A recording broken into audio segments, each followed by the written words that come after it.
بسم اللہ الرحمن الرحیم قال فإن زادها في المہر بعد العقد لزمته الزیادۃ۔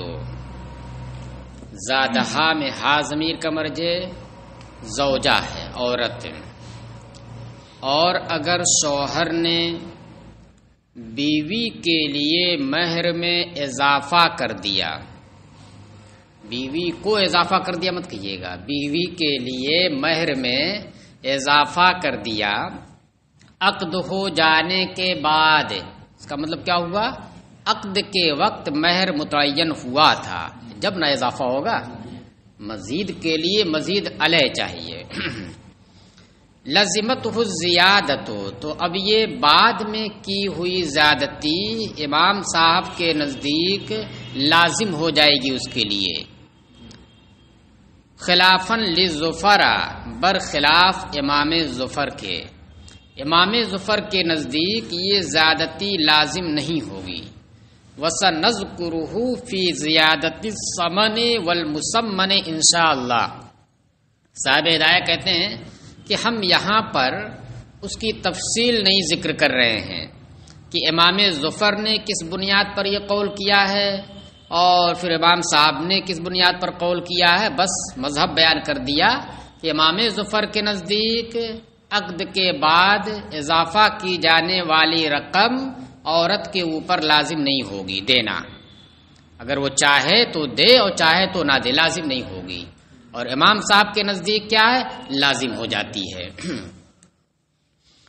تو اس کو کہہ رہے ہیں کہ اور اس کی پوری تفصیل کہ ان کی کیا دلیل ہے، ان کی کیا دلیل ہے، وہ کس بنیاد پر لازم مانتے ہیں اور یہ کس بنیاد پر لازم نہیں مانتے ہیں، اس کو ہم پورے طور سے سمن اور مسمن کی زیادتی کے بیان میں ذکر کریں گے انشاءاللہ، یعنی کتاب البیوع کے اندر باب زیادت الثمن والمسمن، اس طرح کا باب آئے گا تو اس میں وہ ساری تفصیل آئے گی، تو وہیں پر حکمت اس کی جو اختلاف ہے تو اختلاف بیان کر کے پھر اس کے بعد اس کی وجہ بیان کریں گے۔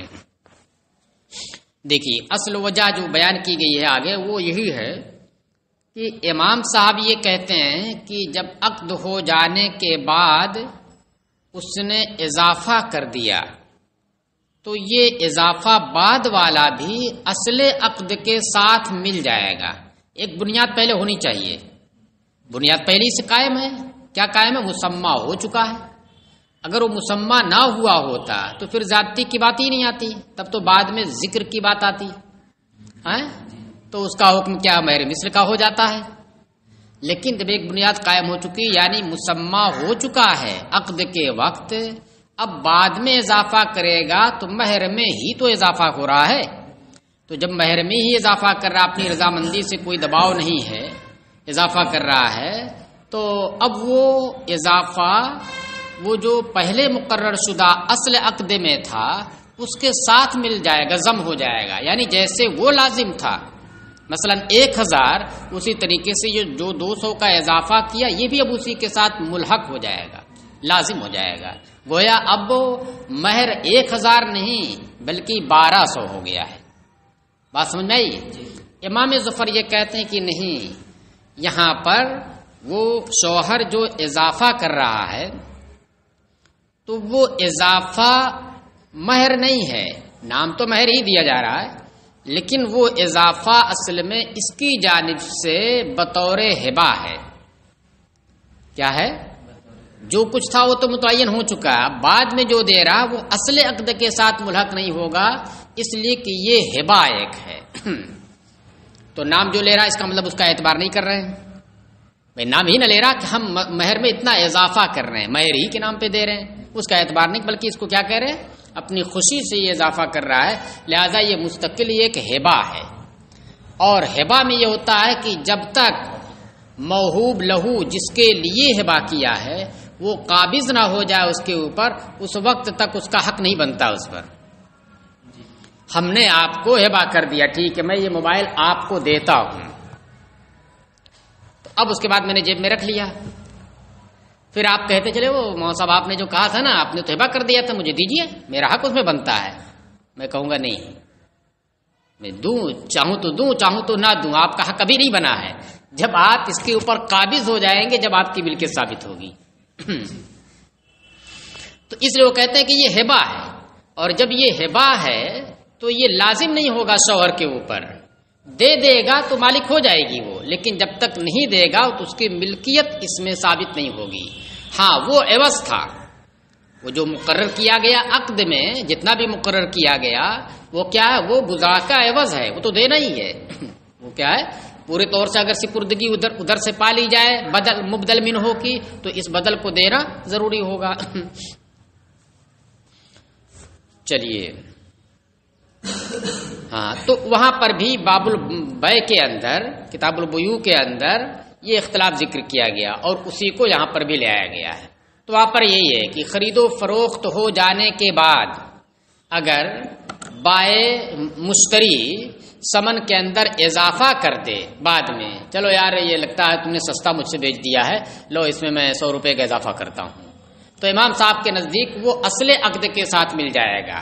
اگر 900 روپے طے ہوا تھا تو اب یہ 1000 روپے ثمن ہو گیا، اور امام ظفر کہتے کہ نہیں، اصل جو ثمن ہے وہ 900 ہے، یہ 100 روپے کا جو اضافہ ہو رہا یہ ہبہ ہے، دے گا تو پائے گا، نہیں دے گا تو حق نہیں جتا سکتا ہے۔ چلیے، وَسَنَذْكُرُهُ فِي زِيَادَةِ الثَّمَنِ وَالْمُثَمَّنِ انشاء اللہ، فتویٰ امام صاحب کی قول پر۔ وَإِذَا صَحَّتِ الزِّيَادَةُ تَسْقُطُ بِالطَّلَاقِ قَبْلَ الدُّخُولِ، اور جب زیادتی صحیح ہو گئی، یہ اضافہ زیادتی نہ کہیے، یہ اضافہ صحیح ہو گیا، زیادتی سے ظلم کی طرف ہو جاتا ہے، اور جب یہ اضافہ صحیح ہو گیا امام صاحب کے نزدیک، تو کہہ رہے ہیں کہ دخول سے پہلے طلاق واقع ہونے کی وجہ سے اضافہ ساقط ہو جائے گا، یعنی اب تنصیف اس اضافے کی نہیں ہوگی، 1000 طے ہوا تھا تو 500 ہوگا، اس 200 کو آدھا کر کے 100 روپیہ اس میں نہیں جوڑیں گے کہ اب 600 دینا پڑے اسے، اس کی تنصیف نہیں ہوگی۔ والا قول ابی یوسف اولا تتنصف مع العسر، اور امام ابو یوسف کے قول کی بنیاد پر، امام ابو یوسف کے پہلے قول پر اس کی بھی تنصیف، یعنی اس اضافے کی بھی تنصیف ہوگی اصل مہر کے ساتھ۔ اصل مہر 1000 ہے تو جیسے اس کی تنصیف ہوئی 500، تو اس 200 کی بھی تنصیف ہو جائے گی، 100 روپیہ اس میں ملانا پڑے گا۔ بات یہ سمجھ میں آتی ہے کہ جب اضافہ صحیح ہے پھر جہاں تنصیف کی بات آئے گی تو دونوں کی تنصیف ہوگی، لیکن کرے لأن النصف عندهما يختص بالمفروض فی العقد، اس لیے کہ تنصیف جو ہے، غور سے سنیے گا اس کو، نصف جو ہے یہ ان کے نزدیک، ان دونوں کے نزدیک، دونوں سے مراد کو، اور امام ابو یوسف کو نکال دیجئے، اب بچے کون؟ طرفین، طرفین کے نزدیک نصف یہ خاص ہے مفروض فی العقد کے ساتھ، کیونکہ قرآن میں نا فنصف ما فرضتم، قبل دخول طلاق کی صورت میں مہر کتنا دینا، جتنا تم نے مقرر کیا ہے اس کا نصف ہے، تو اس میں صاف صاف ہے نا، جتنا تم نے مقرر کیا اس کا نصف ہے، اور جتنا تم نے مقرر کیا ہے یہ خاص ہے عقد میں مقرر کرنے کے ساتھ، بعد میں جو مقرر کیا گیا اس کا اعتبار نہیں ہے۔ ابھی اوپر دیکھا آپ نے، اصل عقد میں مہر مقرر نہیں کیا گیا، بعد میں کر رہے ہیں تو وہ ما فرضتم میں نہیں آ رہا ہے، کیونکہ عرف یہ نہیں ہے، عرف کیا ہے، عقل کے وقت ہی فرض کیا جاتا ہے۔ تو اس لیے طرفین یہ کہتے کہ نہیں، اب جب نصف کی بات آئے گی تو نصف ما فرضتم آیا ہے، اور ما فرضتم سے مراد ما فرضتم فی وقت العقد، اور یہ چونکہ اضافہ جو ہوا ہے یہ ما فرضتم کے ضمن میں، ما فرضتم فی وقت العقد کے ضمن میں نہیں آ رہا ہے، اس وجہ سے اس کی تنصیف نہیں ہوگی، یہ نہیں لازم ہوگا، جو مقرر کیا ہوا ہے عقد کے وقت اسی کی تنصیف ہوگی، لہذا یہ ساقط ہو جائے گا۔ بات سمجھائی؟ اوپر والی دلیل سے کیا لگ رہا تھا کہ بھائی جب یہ اضافہ صحیح ہے دخول ہونے کی صورت میں اس اضافے کو بھی دینا لازم ہوتا ہے، تو قبل دخول کی صورت میں فنصف ما فرضتم میں کے تحت اس کی بھی تنصیف ہونی چاہیے، جیسا کہ امام ابو یوسف کا پہلا قول ہے۔ اس کا مطلب کیا، دوسرا قول امام صاحب کے ساتھ ہی ہے، تو امام ابو یوسف کا دوسرا قول اور طرفین کا اصل قول، تو کیا ہوا اس کی دلیل کہ یہاں تنصیف کس کی کرنی ہے قبل دخول کی صورت میں؟ ما فرضتم کی، اور ما فرضتم میں خاص یہ ہو گیا ہے، مطلق عام نہیں ہے، عام مخصوص منہ البعض ہے یہ، اس لیے کہ اس سے خارج کیا گیا ہے کس کو؟ جو مہر بننے کی صلاحیت نہ رکھے اس کو بھی، اور اس کو بھی خارج کیا گیا ہے جو وقت عقد مقرر نہ کیا گیا اور بعد میں کیا گیا وہ بھی خارج ہے۔ تو یہ تو مقرر کرنا نہیں بلکہ یہ تو اضافہ کرنا ہے، تو یہ کیسے اس میں آئے گا ما فرضتم میں؟ یہ تو آئے گا ما زدتم میں، جو تم نے اضافہ کیا ہے۔ چلیے ہاں، تو کہہ رہے لأن النصف، دلیل دیکھیے سنیے، اس لیے کہ نصف جو دینا لازم ہوتا ہے قبل دخول کی صورت میں، نصف یہ طرفین کے نزدیک مفروض فی العقد کے ساتھ خاص ہے، اور یہ مفروض فی العقد میں ہے نہیں۔ وَعِنْدَهُ الْمَفْرُوضُ بَعْدَهُ كَالْمَفْرُوضِ فِيهِ عَلَى مَا مَرَّ، اور امام ابو یوسف کے نزدیک عقد کے بعد جو فرض کیا گیا وہ اسی کی طرح ہے جو عقد میں فرض کیا گیا، یعنی دونوں کا حکم ایک ہے، دونوں ما فرضتم میں آئے گا ان کے نزدیک۔ علی ما مر، اس بنیاد پر جو اوپر گزرا، اوپر یہ آیا تھا نا، اوپر دیکھیے امام ابو یوسف، وہاں پر بھی یہ چیز آئی تھی کہ امام کہاں تھا، الاول آیا تھا نا، ہاں تو دیکھیے وہاں پر ہے وعلی قول ابی یوسف الاول نصف ھذا المفروض، اس مفروض کا یعنی جو بعد میں فرض کیا گیا اس کا نصف دینا ہے، متاع نہیں ہے۔ چلیے، تو وہ ما فرضتم کو عموم پر باقی رکھتے ہیں، ما فرضتم فی العقد و بعد العقد دونوں کو، اور طرفین یہ کہتے ہیں کہ نہیں، ما فرضتم فی العقد مراد ہے، کیونکہ عرف یہی ہے، عرف کیا ہے؟ یہی ہے۔ چلیے، وَإِنْ حَتَّتْ عَنْهُ مِنْ مَهْرِهَا صَحَّ الْحَتُّ، ابھی تو رہی بات شوہر کی جانب سے مہر میں اضافہ کرنے کی، یعنی یہ کس کی منزل میں ہو گیا؟ مشتری کی جانب سے ثمن میں اضافہ کرنے کی مثال ہو گیا۔ اب اس مسئلے میں کیا آ رہا ہے؟ عورت کی جانب سے مہر میں کمی کر دینے کی، 1000 مقرر ہوا تھا، چلو 800 دینا، 200 ہم ساقط کرتے ہیں۔ کہ وَإِنْ حَتَّتْ عَنْهُ مِنْ مَهْرِهَا صَحَّ الْحَتُّ، اور اگر عورت نے اس شوہر کے ذمے سے، اس شوہر کے ذمے سے اپنا کچھ مہر ساقط کر دیا، گرا دیا، من یہ تبعیضیہ ہے، من مہریا ہے بعض مہریا، اپنا کچھ مہر ساقط کر دیا، یعنی پورے طور سے نہیں ساقط کیا ہے، صح الحد، تو یہ ساقط کرنا بھی صحیح ہے، جتنا ساقط کر دے گی اتنا ساقط ہو جائے گا۔ لأن المہر حقها، اس لیے کہ مہر یہ اس کا اپنا حق ہے، اور خاص کر اس وقت جبکہ بقا کی حالت میں ہو، ابتدا کی حالت میں نہ ہو، یہاں پر بقا ہی کی حالت چل رہی ہے۔ والحق تو یلاقی ہے حالت البقاء، اور یہ ساقط کرنا یہ مہر کے ساتھ مل رہا ہے بقا کی حالت میں، ابتدا کی حالت میں نہیں۔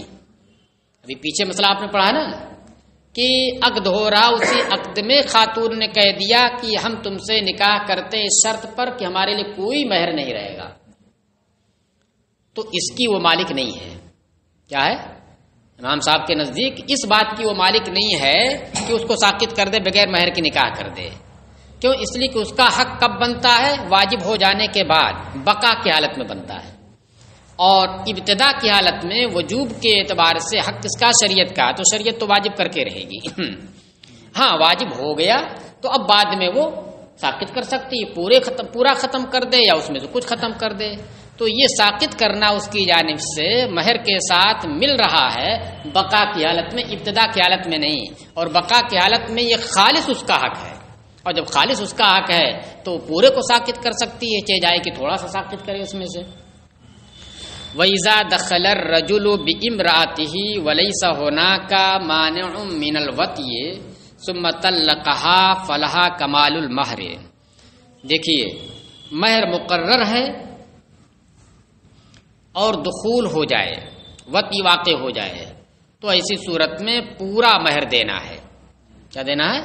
پورا مہر دینا ہے. مہر مقرر نہیں ہے، بعد میں چاہے مقرر کیا ہو یا مقرر نہ کیا ہو، دخول ہو جانے کی صورت میں مہر مثل دینا ہے.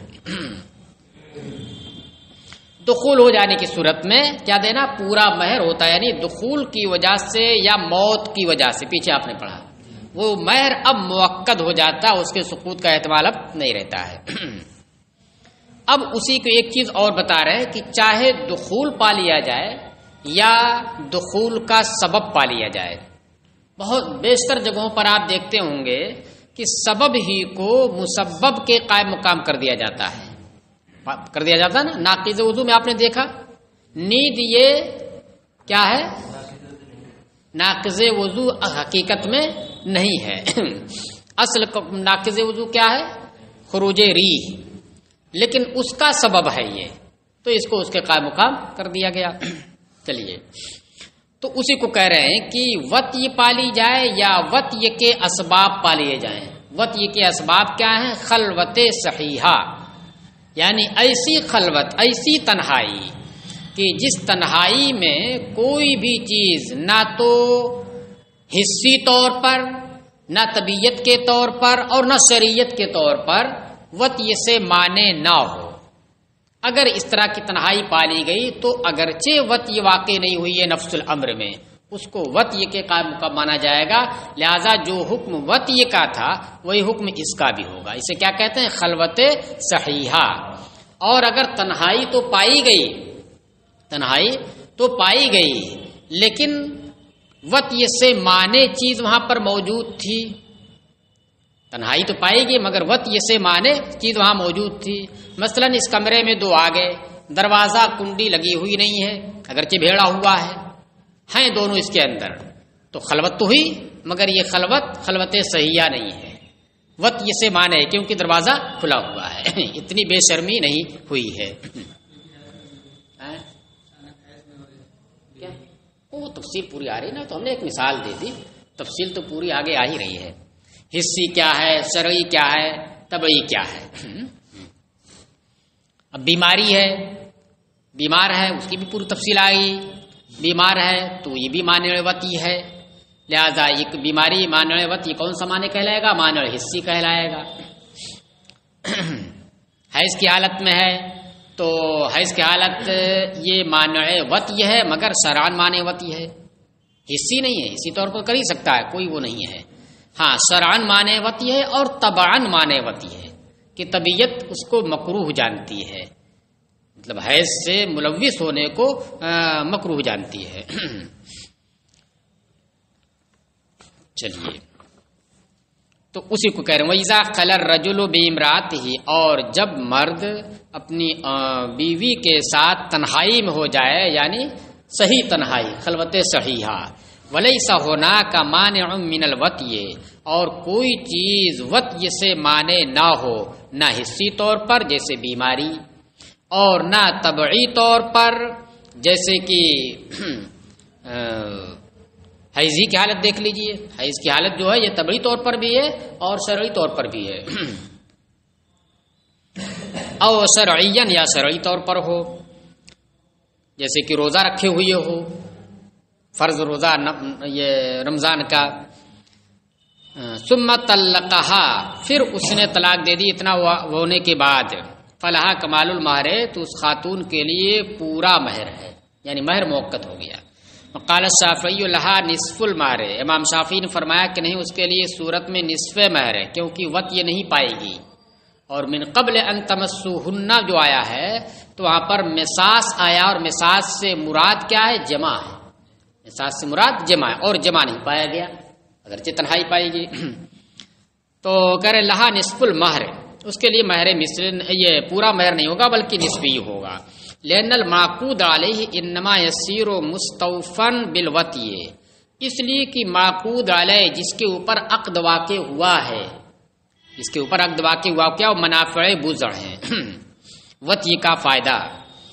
اس لیے کہ معقود علیہ یہ وطی سے ہی حاصل ہوتا ہے.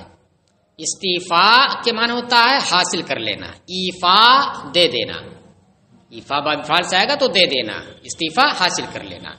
تو مستوفا یہ اس میں مفعول ہے، محصول حاصل کیا ہوا. کریں اس لیے کہ معقود علیہ یہ وطی سے ہی حاصل ہوتا ہے، وطی کے علاوہ خلوت سے نہیں حاصل ہوتا ہے. معقود علیہ انما لگا حاصر کے لیے. فلا يتعقد المہر دونہ، تو بغیر اس کے یعنی وطی کے مہر موقت نہیں ہوگا. قبل دو طلاق ہو گئی تو نصف مہر ہی دینا ہوگا.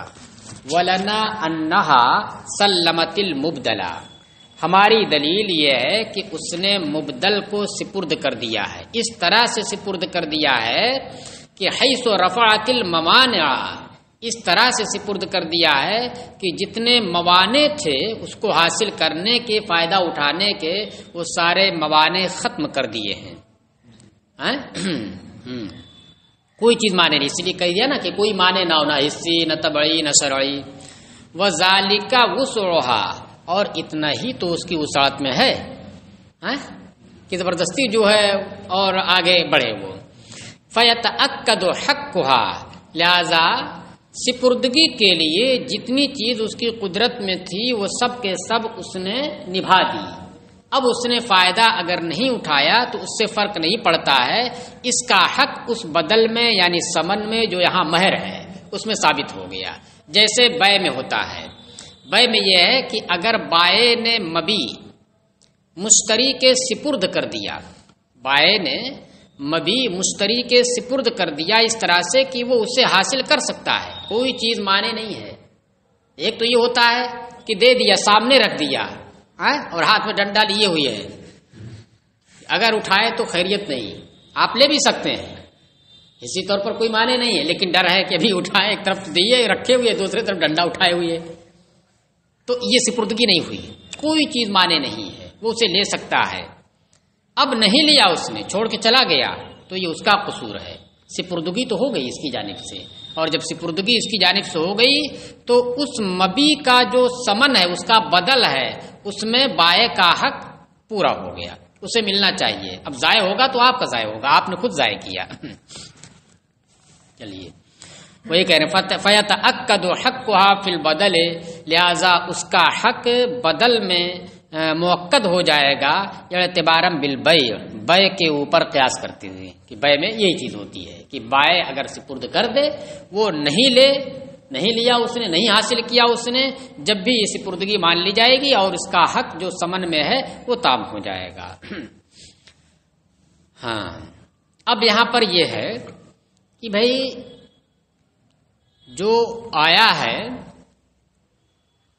آیت کریمہ ہے جس میں کیا ہے کہ وَإِن طَلَّقْتُمُوهُنَّ مِن قَبْلِ أَن تَمَسُّوهُنَّ وَقَدْ فَرَضْتُمْ لَهُنَّ فَرِيضَةً فَنِصْفُ مَا فَرَضْتُمْ، کہ قبل مساس اگر تو نے طلاق دی ہو تو مفروض کا نصف ہے، اور مساس سے مراد خلوت صحیحہ نہیں ہے، بلکہ مساس سے مراد کیا جمع ہے. تو اس کا مطلب کیا ہو، جمع سے پہلے اگر دی ہو تو نصف ہے، تو جمع سے پہلے ہونا ثابت ہو رہا ہے، صادق ہو رہا ہے. یہاں پر خلوت صرف ہوئی نا، جمع نہیں نا ہوا ہے، تو جب جمع نہیں ہوا تو خلوت سے پہلے یہ خلوت ہوئی ہے، جمع تو ہوا نہیں ہے. تو اس خلوت کے باوجود یہی آ رہا ہے من قبل ان تمسوهن، صادق آ رہا ہے. اور قرآن یہی کہہ رہا ہے کہ مساس سے پہلے اگر تو نے طلاق دی تو نصف ہی دینا، پورا نہیں دینا ہے.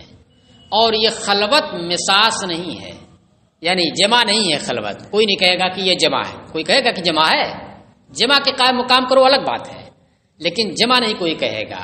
اس لیے قرآن تو یہی کہہ رہا ہے کہ جمع سے پہلے طلاق واقع ہو تو نصف ہے، خلوت سے پہلے نہیں کہا ہے. تو اور آپ جو ہے یہاں پر نص کے مقابل میں کیا پیش کر رہے ہیں، قیاس پیش کر رہے ہیں وہ کتاب البیوع کے اوپر کہ بیوع کے اندر یہ ہے، لہذا اسی طرح سے یہاں پر بھی ہے. تو جیسے وہاں پر اس نے سپرد کر دیا تو چاہے اسے حاصل کرے، چاہے اسے لے، اسے فائدہ اٹھائے یا دریا میں ڈال دے، اسے دینا ہی پڑے گا پورا ثمن.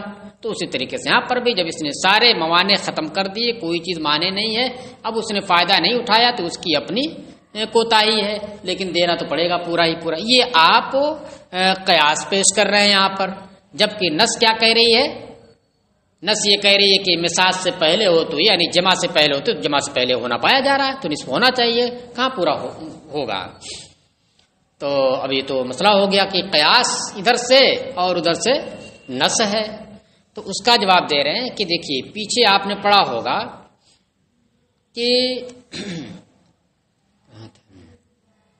یہ آیت کریمہ اس کے اندر جو عموم آیا ہے وہ عموم اپنے عموم پر نہیں ہے، اس لیے کہ جب عام ہو، مطلق عام ہو، ذرا بھی خصوصیت اس کے اندر نہ کی گئی ہو تو اس کا حکم قطعی ہوتا ہے۔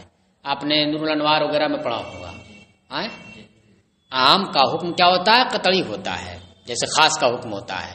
ہاں عام مخصوص منہ البعض جب ہو گیا تو اب اس میں اجتہاد کو راستہ مل سکتا ہے، قیاس کو اس میں راستہ مل سکتا ہے کہ مخصوص منہ البعض ہو گیا، کچھ کو نکالا جا چکا، خاص کیا جا چکا ہے، تو اب قیاس اس کے اوپر راجح ہو سکتا ہے۔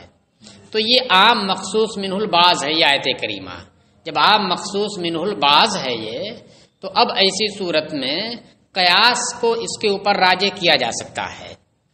اور قیاس میں اس میں یہی ہے کہ بہت سارے مقامات پر ایسا ہوتا ہے کہ سبب کو مسبب کے قائم مقام کر دیتے ہیں، تو اسی طریقے سے یہاں پر بھی جب وطی سے مانے کوئی چیز نہیں ہے، وطی سے مانے کوئی چیز نہیں ہے، وطی کے اسباب کہہ لیجیے پا لیے گئے، وطی کا سبب پورے طور سے پا لیا گیا، تو اب اس سبب کو وطی کے قائم مقام کیا گیا۔ چلیے وَإِنْ كَانَ أَحَدُهُمَا مَرِيضًا، اب دیکھیے تفصیل اس کی، معنی حسی، معنی طبعی اور شرعی کی۔ کہہ رہے وَإِنْ كَانَ أَحَدُهُمَا مَرِيضًا، اور اگر ان میں سے کوئی یعنی مرد عورت میں سے کوئی بھی ایک بیمار ہو، او صائمن بیمار ہوگا تو یہ معنی حسی ہو گیا، او صائمن فی رمضان، یا روزے دار ہو رمضان کا، یعنی رمضان کی ادا کا روزہ رکھے ہوئی ہو کوئی بھی ان دونوں میں سے، او محرمن بحج فرض او نفل، یا حج فرض یا حج نفل، او بعمرتن یا عمرہ، ان میں سے کسی ایک کا وہ احرام باندھی ہوئی ہو۔ حج میں حج فرض ضروری نہیں ہے، حج نفل کا بھی احرام باندھی ہوئی ہے، تو وہ بھی کیا ہے؟ مانے ہے، کیونکہ احرام باندھنے کی حالت میں جمع نہیں کر سکتے، جمع اگر کرے گا کوئی تو چاہے عمرہ کا احرام باندھی ہوئی ہو، چاہے جو حج نفل کا، چاہے حج فرض کا، ہر صورت میں اس کے اوپر دم لازم آئے گا، یعنی ایک قربانی دینی پڑے گی۔ ہاں او کانت حائدن، یہ تو شرعی ہو گیا، او کانت حائدن، یا یہ کہ وہ خاتون حائضہ ہو، حیض کی حالت میں ہو، تو یہ شرعی ہو گیا اور طبعی بھی ہے، یہ شرعی بھی ہے اور طبعی بھی ہے۔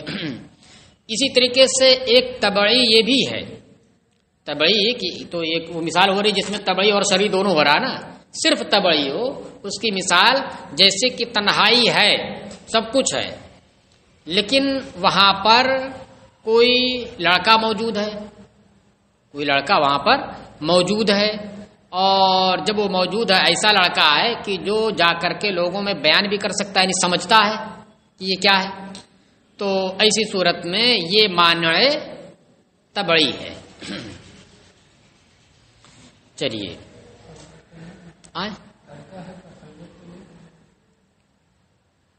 تبھی تو جب کوئی بھی معنی پایا جائے گا تو خلوت صحیحہ نہیں، خلوت تو ہے مگر خلوت صحیحہ نہیں کہیں گے اسے۔ چلیے مسجد ہے جیسے، اس میں یہ بھی دیا ہے کہ ایسی جگہ پر تنہائی میں ہو گئے کہ جہاں پر لوگوں کی آمد و رفت ہوتی رہتی ہے لیکن اتفاق سے تنہائی میں ہو گئے تو وہ بھی معنی ہے۔ جیسے مسجد ہے، مسجد کے اندر دونوں چلے گئے، اگرچہ اندر سے دروازہ بھی بند کر لیا تب بھی کیا ہے؟ وہ معنی ہے، کیونکہ مسجد کوئی بھی آتا جاتا رہتا ہے۔ بازار ہے، اگرچہ بالکل بازار خالی ہے، دوپہر کا وقت ہے، تو وہاں پر بھی اگر تنہائی ہو گئی تو وہ معنی ہے۔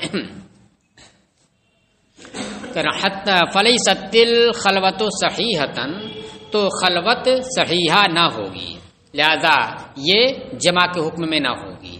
حتی لو طلقہا، یہاں تک کہ اگر ان موانع کے پائے جانے کے ساتھ ساتھ خلوت پائی گئی، اس کے بعد طلاق واقع کی، کانا لہا نصف المہر، تو اس کے لیے نصف مہر ہوگا۔ لأن هذه الاشیاء موانع، اس لیے کہ یہ چیزیں موانع ہیں وطی سے. امل مرض، یہ دیکھیے ہو گیا. اب تفصیل سنیے کہ آخر کیسے مانے ہیں. روزہ رکھنا یہ کیوں مانے ہے، بیماری کیوں مانے ہے، پھر بیماری میں بھی مرد کی بیماری یا عورت کی بیماری. دیکھیے امل مرض فالمراد منه ما يمنع الجماع او يلحقه به ضرر. اور رہا مرض تو اس سے مراد مطلق مرض نہیں ہے کہ کھانسی آ رہی ہو، زکام ہو گیا ہو، نہیں، مطلق مرض نہیں، بلکہ اس سے مراد وہ بیماری ہے جو جماع کو روک دے، جماع کے لیے مانع ہو، یا مانع تو نہ ہو لیکن اس جماع کی وجہ سے اسے ضرر لاحق ہو رہا ہو. کس کو؟ اس مریض کو ضرر لاحق ہو رہا ہو. وقیلا مرضہ، تو اب دیکھیے اس قول کے مطابق جو اتنا وقیلا سے آگے دوسرا قول آ رہا ہے نا، اس قول کے مطابق کیا ہوا کہ یہ جو بیماری کے بارے میں کہا گیا کہ بیماری یہ مانع خلوت ہے، مانع خلوت صحیحہ ہے، مانع جمع ہے، تو اس بیماری کی کیا یہ توضیح کی کہ اس بیماری سے مراد وہ بیماری مطلق بتایا، چاہے مرد کی ہو یا عورت کی ہو، وہ بیماری ہے جو جمع سے مانع ہو. یا ایک ہی معنی تو نہیں ہے، کر سکتا ہے لیکن اس بیماری کی وجہ سے اگر جمع کرے گا تو ضرر لاحق ہو جائے گا، انتہائی ضعیف ہے، کمزور ہے. یا ایک ہی اور بھی کوئی ہے، عورت خاتون ہے تو خاتون کے جو محلے جمع ہے وہاں پر گدود ہے یا ہڈی ہے یا کوئی بھی اس طرح کی سوجن ہے. ہاں تو اس کو تو عام رکھا ہے اس قول کے مطابق، یعنی یہ جو بیماری کی توضیح کی گئی ہے یہ دونوں کو عام ہے. یعنی مرد اگر بیمار ہے تو اس میں بھی بیماری ایسی ہونی چاہیے کہ جس کی وجہ سے وہ جمع نہ کر سکتا ہو، یا اگر کر بھی سکے تو ضرر لاحق ہوتا ہو.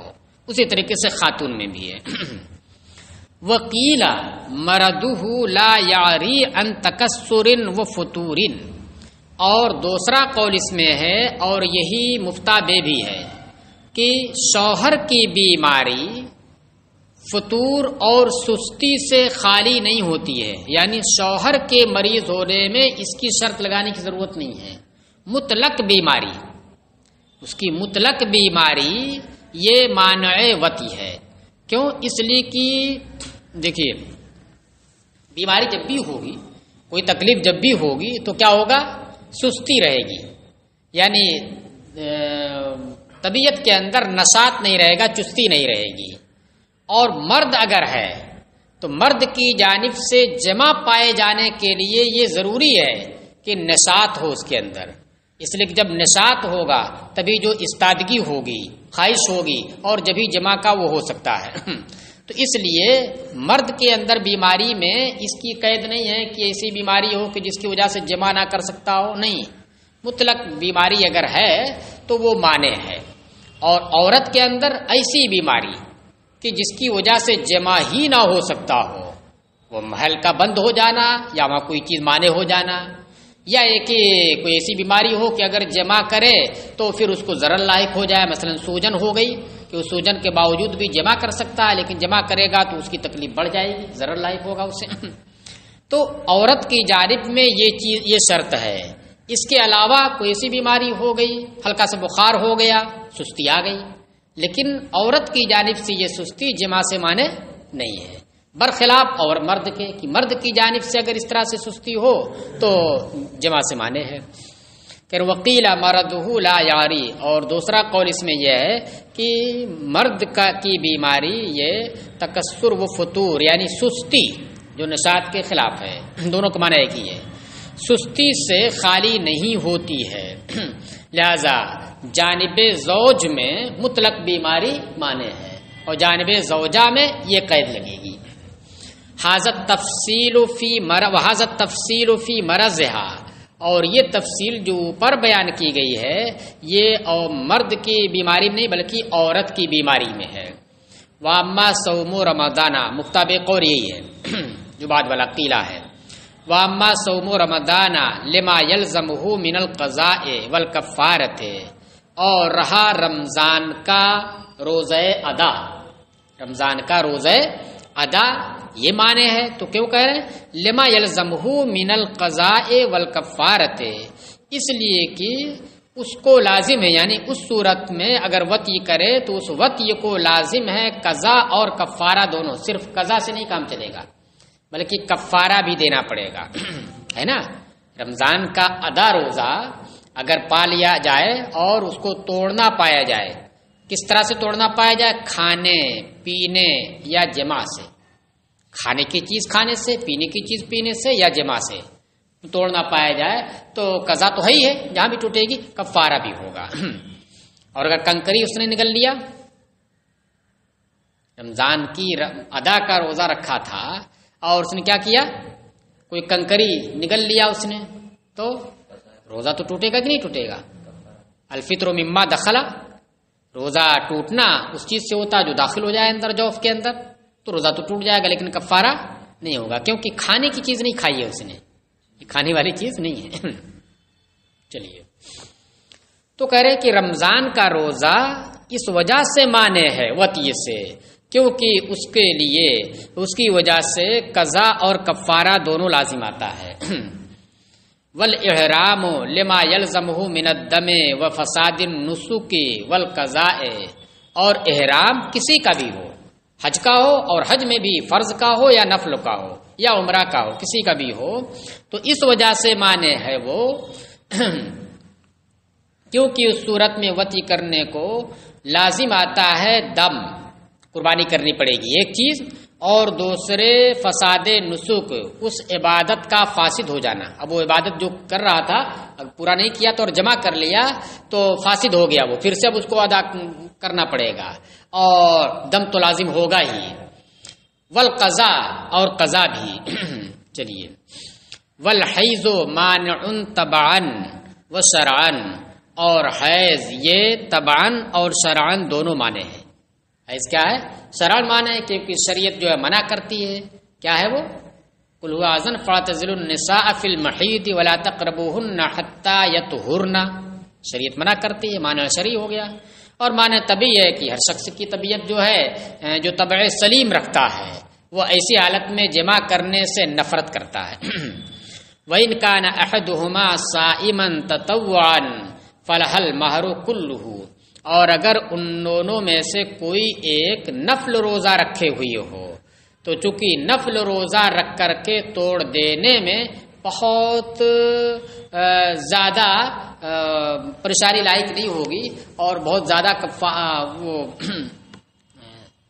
اس میں اس کا بدلہ نہیں دینا پڑتا ہے، اس وجہ سے وہ چیز مانے نہیں ہے۔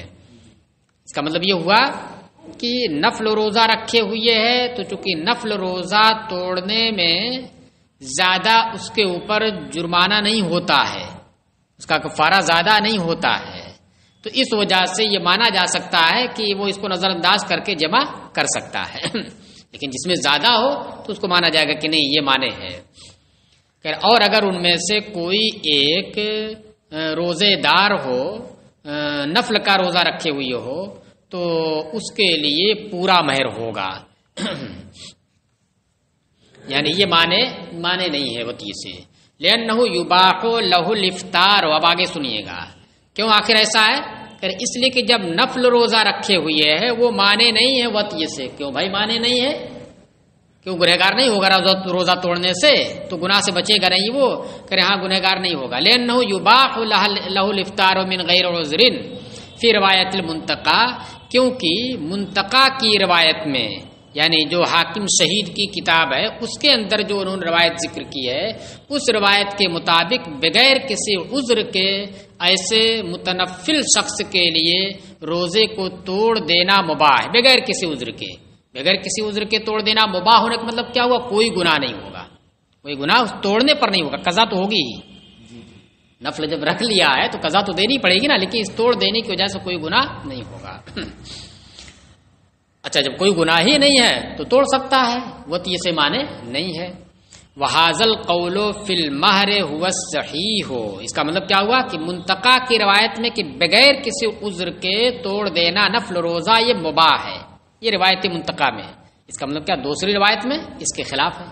دوسری روایت میں کیا ہے کہ توڑ دینا بغیر عذر کے نفل روزہ بھی مباح نہیں ہے، یعنی اگر نفل روزہ بھی بغیر کسی عذر کے توڑے گا اطہر تو گنہگار ہوگا وہ. آج لگتا سوئے نہیں ہو رات میں, ہاں نیند آ رہی ہے, تو وہ گنہگار ہوگا. بہرحال کہہ رہے وحاظل قول فی المہر ہوا صحیح, اور یہ قول کہ بغیر عذر کے روزہ توڑ دینا نفل روزہ یہ مباح ہے, یہ روایت یہ قول مہر کے بارے میں صحیح ہے, مفتابع ہے. یعنی مہر کے بارے میں اس روایت پر عمل کیا جائے گا, کیونکہ اس سے ایک خاتون کا جو حق ہے اس کو ثابت کیا جا رہا ہے, وہ محفوظ ہو رہا ہے. کہ اگر مان لے رہے ہیں کہ یہ مانع وط یہ نہیں ہے, یہ مانع وط یہ نفلی روزہ مانع وط یہ نہیں ہے, تو اس کا مطلب کیا ہوا کہ اب مہر اس خلوت کی وجہ سے موقد ہو گیا, اس کا حق پورے طور سے اب مستحکم ہو گیا. تو اس لیے کہہ رہے کہ مہر کے معاملے میں یہ قول جو منتقا والا ہے یہ قول صحیح ہے, یعنی مفتابع, یعنی اسی پر فتویٰ ہے کہ مہر کی جب بات آئے گی تو نفل روزے میں کیا نام ہے, نفل روزہ اگر رکھے ہوئی ہے تو اس کی وجہ سے اسے مانع وط یہ نہیں مانیں گے اور مہر پورا دینا پڑے گا. لیکن رہی بات اس کی کہ کیا بغیر عذر کے اگر توڑ دے تو گنہگار بھی نہیں ہوگا, اس معاملے میں بھی اسی روایت پر عمل ہے, فتویٰ ہے. کہہ رہے نہیں, اس معاملے میں اس روایت پر فتویٰ نہیں ہے, گنہگار ہونے میں وہ دوسرے معاملے اس پر ہے. دوسرے میں کیا ہے کہ بغیر عذر توڑ دینا اس کے لیے جائز نہیں ہے, یعنی گنہگار ہوگا.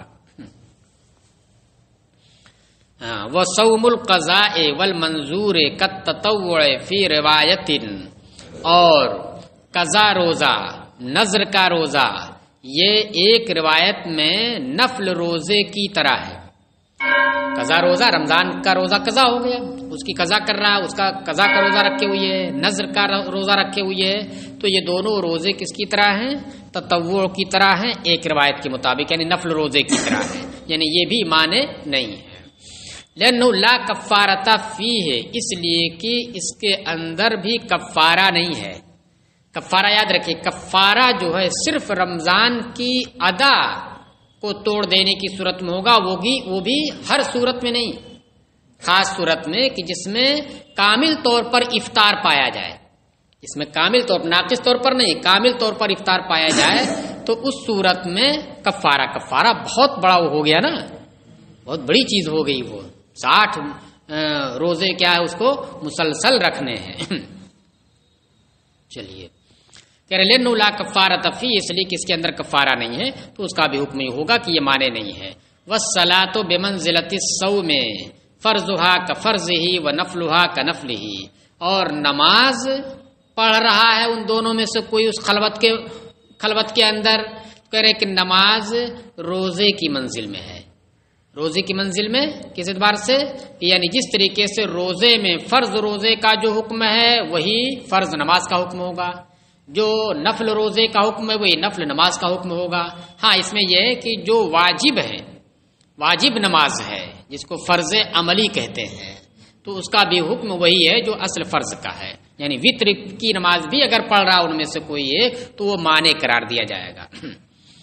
ہاں وصل, اور نماز یہ روزے کی منزل میں ہے کہ فرض نماز فرض روزے کی طرح ہے اور نفل نماز نفل روزے کی طرح ہے, لیکن حکم میں کہ جیسے اس میں نفل کا حکم کیا ہے کہ مانے نہیں ہے, فرض کا حکم کیا ہے کہ مانے, اسی طریقے سے روزے نماز میں بھی دلیل حکم میں نہیں, وجہ حکم میں نہیں, اس میں وجہ حکم کیا ہے کہ اگر رمضان کی ادا کا روزہ ہے تو یہ مانے ہے. کیوں مانے ہے, کیونکہ اس میں قضا کفارہ دونوں ہوتا ہے, گناہ بھی تو ہوتا ہی ہے, قضا کفارہ گناہ بھی. اور نفل میں مانے نہیں ہے کیونکہ اس میں کفارہ نہیں ہے. نماز میں تو یہ نہیں کہہ سکتے ہیں, نماز میں تو کفارہ ہے ہی نہیں, تو اس لیے صرف حکم میں اس کی طرح یہ تشبیہ جو دی گئی ہے یہ حکم میں تشبیہ دی گئی ہے, نہ کہ وجہ حکم میں.